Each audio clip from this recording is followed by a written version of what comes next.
BTC সেক্ৰেটাৰিয়েট এই সভাকক্ষত বিটিআৰৰ প্ৰধান প্ৰমোদ বড়ো ডাঙৰীয়াৰ নেতৃত্বত বা অধ্যক্ষতাত বিটিআৰত প্ৰিন্সিপাল সেক্ৰেটাৰী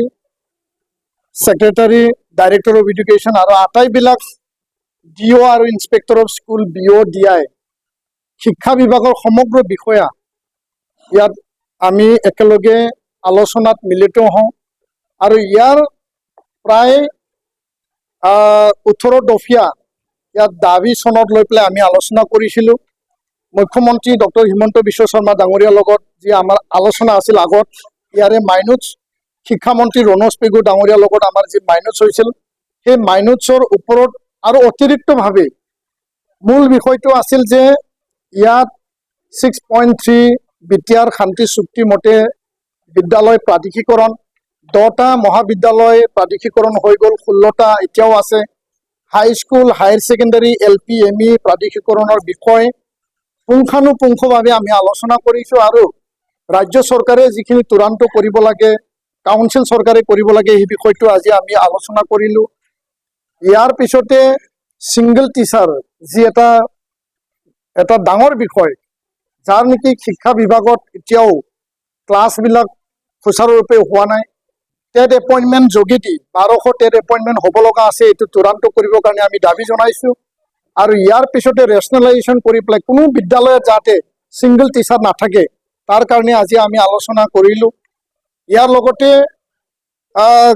যিখিনি টেক্সট বুক সময়মতে পাব লাগে, এপ্ৰিল মাহত এই বছৰৰ একাডেমিক ছেশ্যন আৰম্ভ হৈছে, গৰম বন্ধ উকলি গ'ল, ফাৰ্ষ্ট ইউনিট টেষ্ট গুচি গ'ল, এতিয়া গৰম বন্ধৰ পিছত আগষ্ট মাহত ক্লাছ চলি আছে, ছেপ্টেম্বৰ মাহত হাফ ইয়াৰলি আহিব, কিন্তু এতিয়ালৈকে প্ৰায় 6000ৰ অধিক বিভিন্ন যি ছাবজেক্ট আছে তাৰ পাঠ্যপুথি এতিয়ালৈকে অহা নাই। আৰু ইয়াৰ কাৰণে আমি অসম চৰকাৰ, অসমৰ শিক্ষামন্ত্ৰী মুখ্যমন্ত্ৰী ডাঙৰীয়াক আমাৰ বিটিআৰ প্ৰধান ডাঙৰীয়াৰ যোগেদি আমি আহ্বান জনাইছোঁ, দাবী জনাইছোঁ যে এই যে শিক্ষা বিভাগৰ পাঠ্যপুথিৰ যি এতিয়ালৈকে ডিষ্ট্ৰিবিউশ্যন কৰা নাই, বিনা পাঠ্যপুথিৰে ক্লাছ কৰিব লগা হৈছে, পৰীক্ষা দিব লগা হৈছে, বৰ্তমানো কৰি থাকিব লগা হৈছে, তাৰ কাৰণে পৰ্যাপ্ত সময়মতে খুব কম দিনৰ ভিতৰত সেই পাঠ্যপুথি বিতৰণ কৰা বা পাঠ্যপুথি ছাত্ৰ ছাত্ৰীক শিক্ষাৰ্থীক দিয়া ব্যৱস্থা কৰক, এইটো আমি দাবী জনাইছোঁ। বিজ্ঞান মহাবিদ্যালয় বিটিআৰত আমাক লাগে আৰু ল' কলেজ বিটিআৰত আমাক লাগে।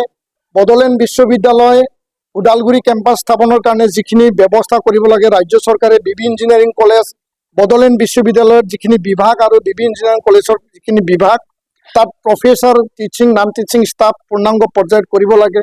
আৰু বহুতো বিষয় ছেবাৰ একাডেমিক অফিচাৰ, SCRTৰ লেকচাৰৰ লাগে আৰু সমগ্ৰ শিক্ষা অভিযানৰ ট্ৰান্সলেটৰ লাগে।